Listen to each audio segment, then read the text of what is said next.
Hello everyone, welcome to my YouTube channel.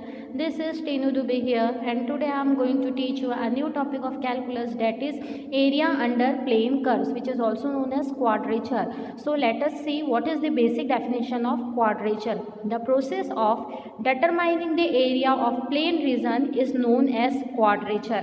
What does it mean? It means if we have any given curve and we have to determine its area in any plane region, then the procedure by which we find its area is known as quadrature. So let us see what is the formula for finding quadrature. So here in the diagram as it is shown, one curve is given. Suppose y is equals to f of x be a given curve. This is your given curve. Okay, now the coordinates are x is equals to a and x is equals to b. Here in the red mark you will see x is equals to a and x is equals to b are two given coordinates. Then the area of this curve y is equals to fx equal to the area of the figure a, b, c, d. We have given name a, b, c, d. Now if I have to find the area of this given curve, then I will have to find the area of this figure A, B, C, D. So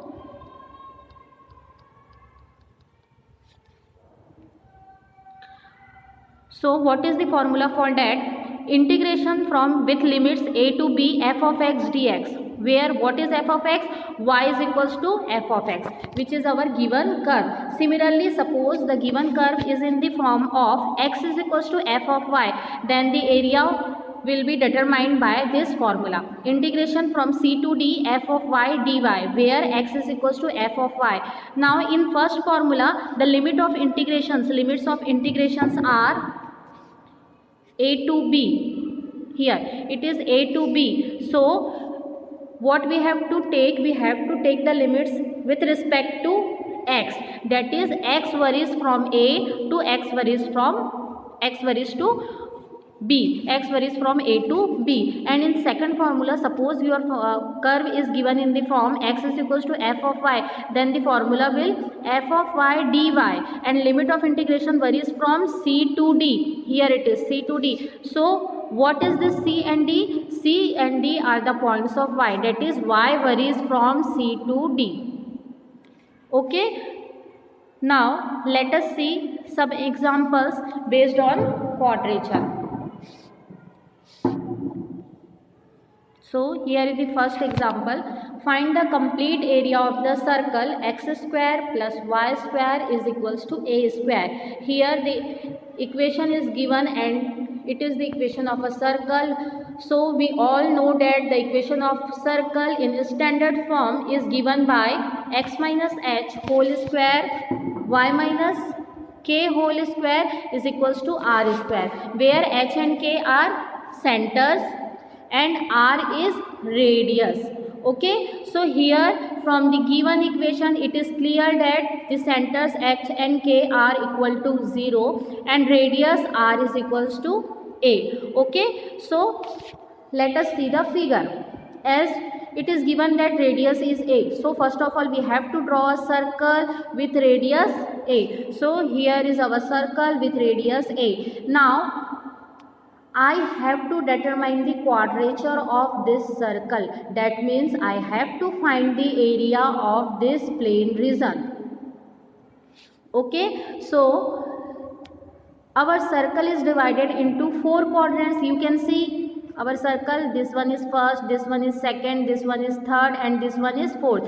So our circle is divided into 4 quadrants. So for determining the area of this complete circle, first of all let us calculate the area of this first quadrant, that is the part of circle which lies in this first quadrant. For that, let us draw one elementary strip. So here I have drawn one strip PM. Okay, this one is elementary strip PM, and the distance from center O to capital A, that is here, is small a, because it is given that the radius of circle is a. So now by symmetry, required area of the circle is equal to 4 times of area of OAB. Our circle is divided into 4 parts. Suppose I am calculating the area of this first part. So what will be the area of complete circle? It will be 4 times of this part.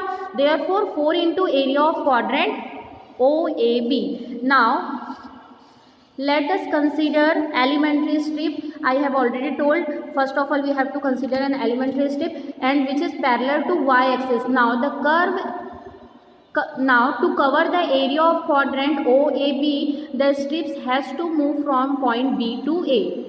Okay, the strip has to move from point B to A. अगर मुझे इस area को cover करना है तो मुझे इस strip को क्या करना पड़ेगा, बी टू ए, यहाँ से यहाँ तक उसको मूव करना पड़ेगा. सो इस मूवमेंट से आप देख सकते हो कि एक्स कहाँ से कहाँ तक वरी करेगा. Okay, what are the limit points of x. So therefore at point B, अब इस पॉइंट बी पर आप देखो, सबसे पहले अगर आप इस पॉइंट पी पर देखो तो what is the value of x here, here x is equals to 0. Okay, and at point A x is equals to A. इस पॉइंट पर, पॉइंट ए पर एक्स की वैल्यू क्या हो जाएगी, ए. तो देयरफॉर लिमिट पॉइंट्स आपके क्या हो जाएंगे, x is equals to 0 to x is equals to a. These are the limit points. Hence the limit of integration are x is equals to 0 to x is equals to a. Now apply the formula of quadrature. What is the formula of quadrature?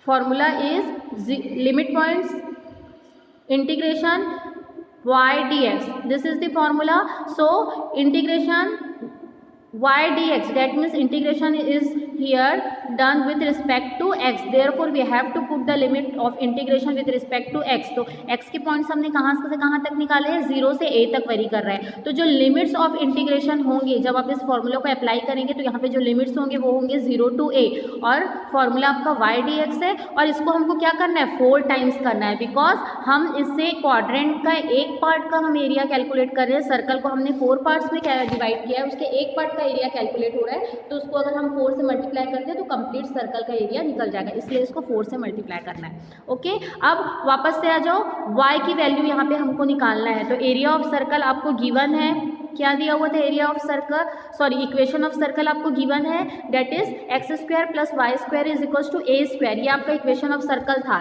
ये आपका equation of circle था. तो यहीं से आप y की value calculate कर सकते हैं. y की वैल्यू क्या हो जाएगी, root over of a square minus x square. तो उस वैल्यू को यहाँ पे हमने पुट कर दिया. ठीक है, अब उसके बाद वैल्यू पुट करने के बाद आपको क्या करना है, इंटीग्रेशन करना है. तो यहाँ पे आपका इंटीग्रेशन हो रहा है root over of a square minus x square का. तो इसके लिए आपने इंटीग्रेशन का फॉर्मूला पता है सभी को, तो यहाँ पे हमको इंटीग्रेशन का फॉर्मूला अप्लाई करना पड़ेगा. What is the formula, root over of integration of a square minus x square d x is equals to x root over of a square minus x square upon 2 plus a square by 2 sine inverse x by a. So we are using this formula here. So the value will B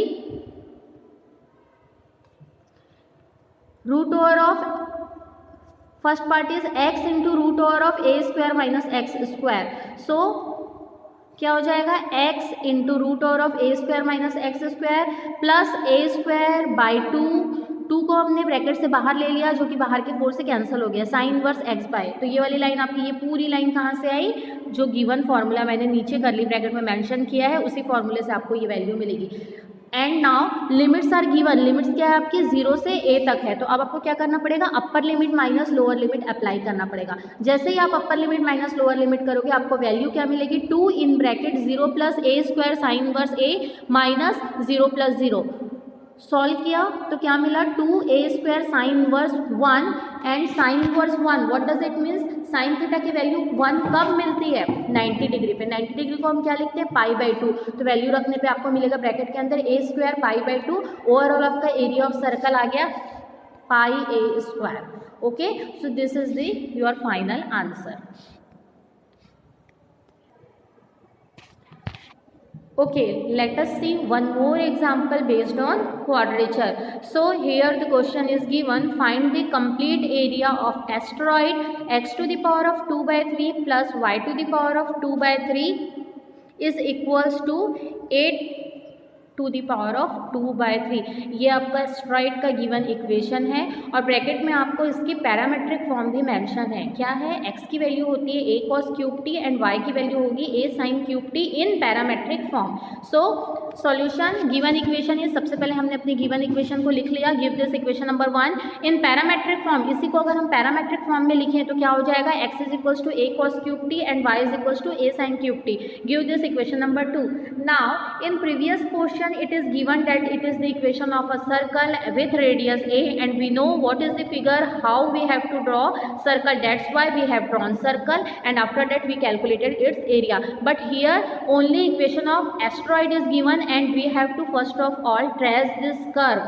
जो ये आपका curve का equation दिया हुआ है asteroid का, इसको पहले आपको ट्रेस करना पड़ेगा, फिगर ड्रॉ करना पड़ेगा, then only you will be able to calculate its area.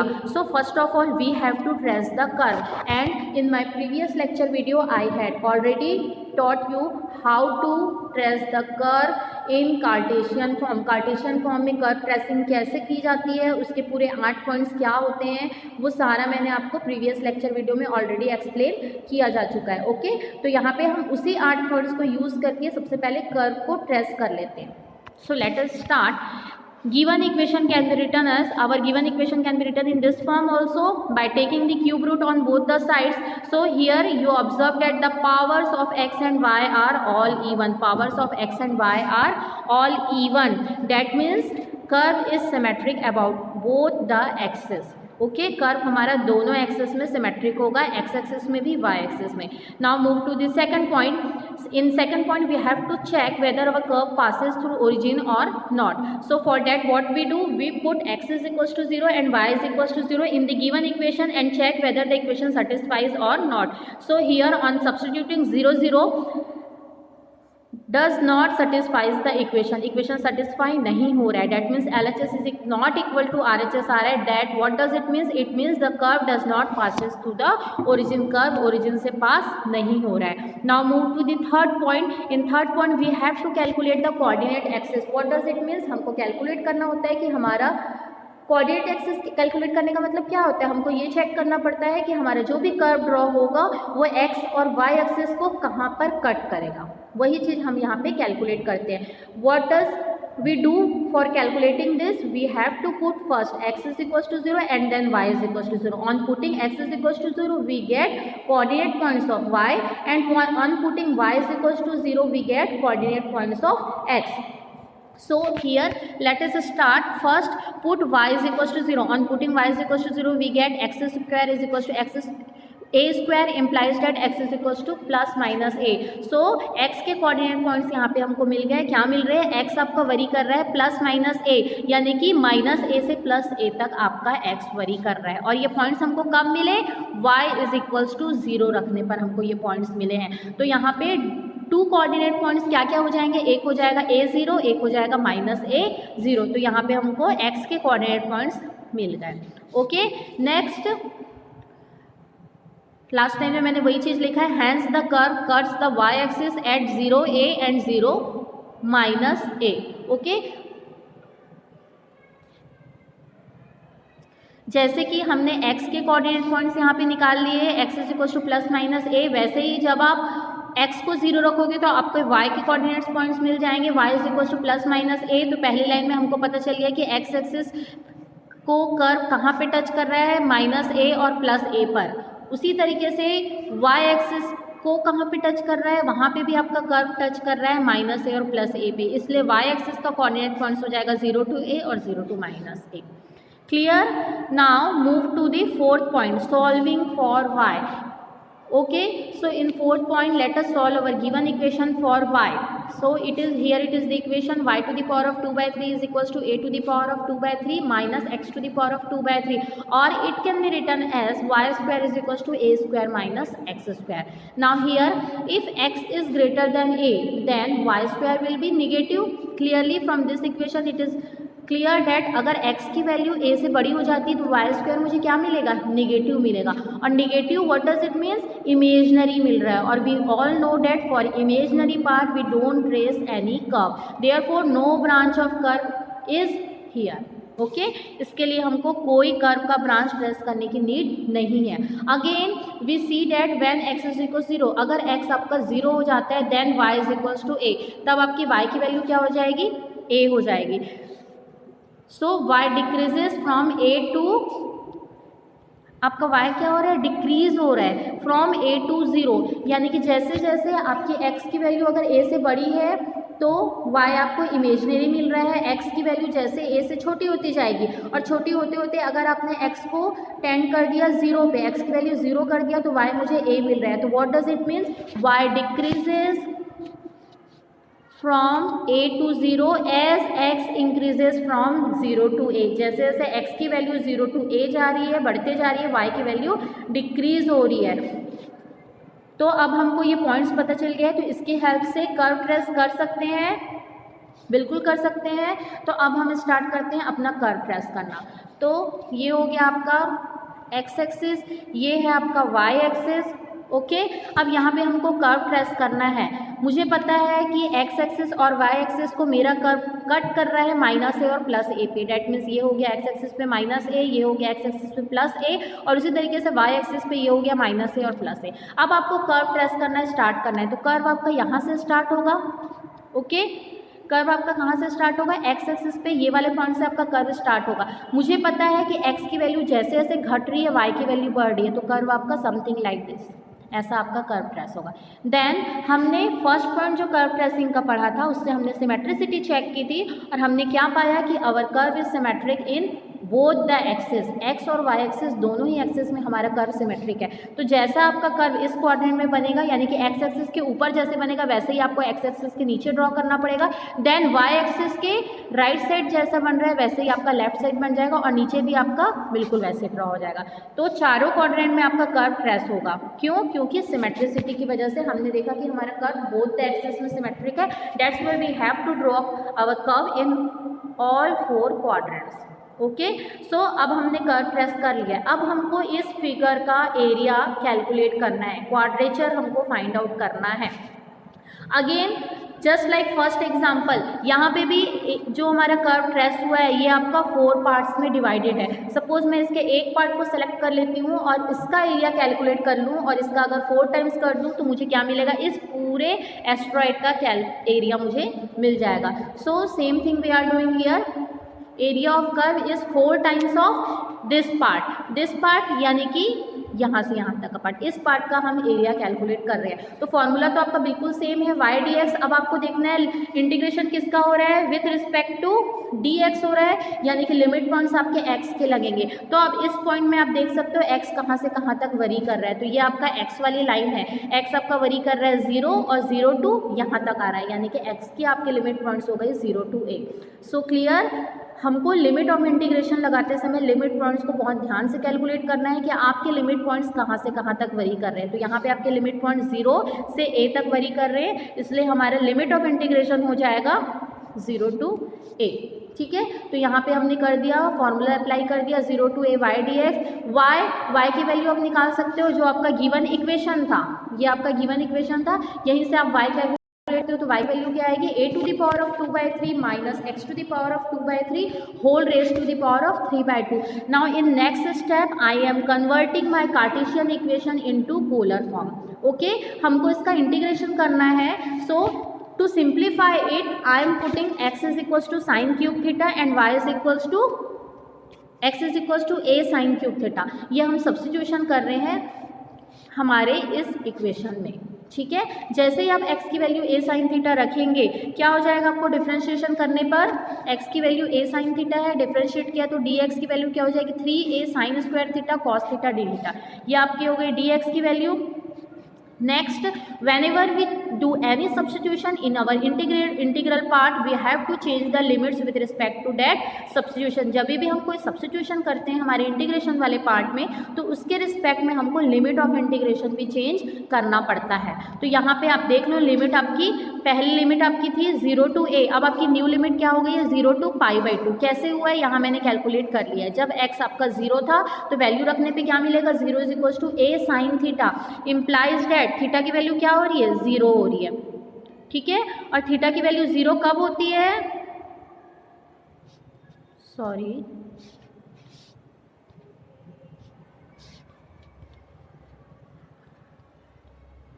Okay कहाँ थे हम, यहाँ थे, राइट। ठीक है, तो हमने देख लिया कि जब हम लिमिट चेंज कर रहे हैं तो x इज इक्वल्स टू 0 रखने पर हमको 0 is equals to a sine theta मिल रहा है। Implies that theta sine theta की वैल्यू क्या हो रही है 0, और थीटा की वैल्यू 0 साइन थीटा पे कब होती है 90 डिग्री, 0 पे होती है सॉरी। तो लोअर लिमिट आपकी क्या हो गई 0। ठीक है, अब उसके बाद आपको अपर लिमिट कैलकुलेट करना है। अपर लिमिट पे पुरानी आपकी अपर लिमिट क्या थी x is equals to a, तो उसके अकॉर्डिंग आपको न्यू अपर लिमिट कैलकुलेट करना है। तो x की वैल्यू a रखने पे मुझे ये इक्वेशन मिल रहा है। Implies that sine theta is equals to क्या मिल रहा है 1, और साइन थीटा की वैल्यू 1 हो जाती है कब 90 डिग्री पे, तो hence theta is equals to π/2। तो यहाँ पे मुझे थीटा की वैल्यू अपर लिमिट π/2 हो गई, इसलिए आपकी न्यू लिमिट हो गई 0 to π/2। क्लियर। नाउ अब इन सारे सब्स्टिट्यूशन को रख के हमको कैलकुलेशन करना है। वैल्यूज पुट कर दो तो क्या हो जाएगा 0 to बाहर 4, 0 to π/2 a 1 minus sine square theta whole raise to 3/2, 3a sine theta sine square theta cos theta D theta, 1 minus sine square theta क्या होता है कॉस स्क्वायर थीटा, वैल्यू रख दिया, होल रेज टू पावर 3/2 है, bracket open किया तो यहाँ पे क्या बचेगा cos cube theta, cos cube theta into cos theta that is cos 4 theta, और यहाँ पे आपका है साइन स्क्वायर थीटा। तो वैल्यू आपकी आ गई overall limit of integration 0 to π/2 sine square theta cos 4 theta D theta, और साथ में 3a जो था उसको हमने बाहर कर लिया है, तो ये बाहर आपकी वैल्यू हो गई है 12a²। ओके, एक a ये भी था ना, तो ये हो गया 12a²। Clear. Now for solving this we are using gamma function. Okay, क्या होता है गामा फंक्शन, उसका क्या फॉर्मूला होता है, देखो यहाँ पे मैंने मेंशन किया है। अगर आपके लिमिट ऑफ इंटीग्रेशन होते हैं 0 to π/2, और इस टाइप का अगर आपका कोई फंक्शन होता है sine to the power of mx into cos to the power of nx dx, then there is one formula, what does it is gamma of m plus 1/2 into gamma of n plus 1/2 divided by 2 into gamma of m plus n plus 2/2। ये होता है आपका gamma function का formula. ठीक है, एक और यहाँ पे आपको पता होना चाहिए कि गामा फंक्शन क्या होता है, तो गामा ऑफ n+1 होता है n इंटू गामा n। तो इसी फॉर्मूले को यूज़ करते हुए, इस फॉर्मूले को यूज़ करते हुए हम यहाँ पे अपने क्वेश्चन को सॉल्व कर रहे हैं। तो यहाँ पे आप कंपेयर करके देख सकते हो कि हमारे इस गिवन क्वेश्चन में अगर आप इस फॉर्मूले से कंपेयर करो तो m की वैल्यू यहाँ पे क्या है 2 है, और n की वैल्यू यहाँ पे क्या है 4 है। ओके, सो इस गामा फंक्शन की वैल्यू आप अप्लाई करो, क्या हो जाएगा 12a² आपका एज इट इज़ है gamma of 1/2 plus 2 plus 1, sorry क्योंकि फॉर्मूला होता है m प्लस 1/2, m की वैल्यू 2 है। ओके, तो क्या हो जाएगा 2 प्लस 1 डेट इज 3/2 प्लस 1, और वैसे यहाँ पे कॉस की वैल्यू क्या है 4, m की वैल्यू 4 है, सॉरी n की वैल्यू 4 है, तो यहाँ पे n रखोगे तो क्या हो जाएगा 4 प्लस 1/2 यानी कि 5/2। ओके, अब उसके बाद क्लियर है यहाँ पे 2 plus 1 that is 3/2, 4 plus 1 that is 5/2 upon 2 into gamma 4। सारी वैल्यूज को हमने पुट किया है according to this given formula. In next step solve this first one in first bracket we have first part gamma 3/2। Gamma 3/2 को आप कैसे break कर सकते हैं, उसको लिख सकते हैं गामा ऑफ 1/2 प्लस 1 लिख सकते हैं। क्यों, क्योंकि गामा की वैल्यू होती है, हमने अभी देखा है क्या होता है गामा होता है गामा n प्लस 1 की वैल्यू होती है n गामा n। तो गामा 3/2 को मैं लिख सकती हूँ गामा ऑफ 1/2 प्लस 1। उसी तरीके से गामा 5/2 को मैं लिख सकती हूँ गामा 3/2 प्लस 1। नेक्स्ट स्टेप में आपका क्या हो जाएगा 1/2 प्लस 1 यानी कि n प्लस 1 के फॉर्म में आ गया, तो ये n गामा n हो गया यानी कि 1/2 इंटू गामा 1/2। उसी तरीके से 3/2 प्लस 1 है तो वो हो जाएगा 3/2 इंटू गामा 3/2। नीचे आपकी क्या वैल्यू थी 2 इंटू गामा 4, तो क्या हो जाएगा 2 इंटू गामा 4 को आप एक्सपांड कर दो, फैक्टोरियल हो जाएगा, तो 4 into 3 into 2 into 1। Okay, next सिर्फ calculation part. is left here. Gamma 3/2 is again written as gamma 1/2 plus 1, and here we all know that the value of gamma 1/2 is root pi. Remember it, the value of gamma 1/2 is root pi. Okay, so we have done that substitution here, and after calculating this part we get a square 1/2 root pi into 3/2 into 1/2 gamma 1/2 divided by 4.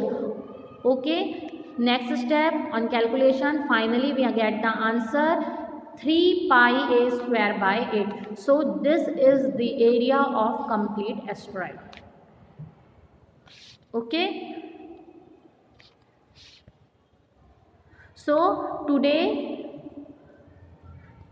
we learned how to calculate area under plane curves. हमने देखा कि कोई भी अगर आपका curve का equation दिया है, उसका हमको प्लेन रीजन में एरिया कैलकुलेट करना है, तो उस प्रोसीजर को हम क्वाड्रेचर बोलते हैं. उसके लिए क्या बेसिक आपके पास फॉर्मूले होते हैं, एंड उस फॉर्मूले की हेल्प से आप कैसे फाइंड आउट कर सकते हो किसी भी गिवन इक्वेशन के, कर्व के गिवन इक्वेशन से एरिया कैसे फाइंड आउट कर सकते हो. यहाँ पे हमने 2 एग्जाम्पल किया. एक एग्जाम्पल हमने किया जिसमें एक सर्कल का इक्वेशन दिया हुआ था x² + y² = a². उसके बाद हमने दूसरा एक और एग्जाम्पल और किया जिसमें आपको एस्ट्रॉइड का इक्वेशन दिया था.